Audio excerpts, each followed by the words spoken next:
சக்தியால அந்த பாக்கு பேயை கண்ட்ரோல் பண்ண முடியுமா அப்படின்னு கூட ஒரு டைலாக் வச்சிருப்பாங்க.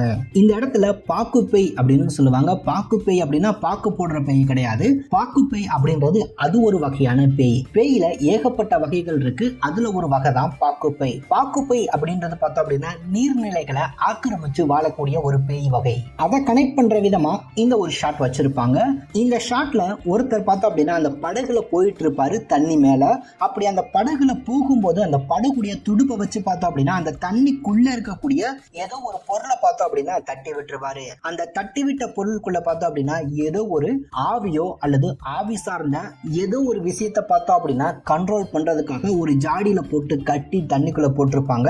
ஸோ இந்த படகுல ஓட்டி போறவர் பார்த்தோம் அப்படின்னா அந்த துடுப்பை வச்சு அந்த ஜாடியை தட்டிடுவார்னு நினைக்கிறேன். அதனால அந்த ஜாடி உடஞ்சோ அல்லது ஓப்பன் ஆக்கியோ பார்த்தோம் அப்படின்னா அதுக்குள்ள கண்ட்ரோல்ல கட்டி போட்டு வச்சிருக்கக்கூடிய அந்த பேய் பார்த்தோம் அப்படின்னா வெளியேறி வந்துருது.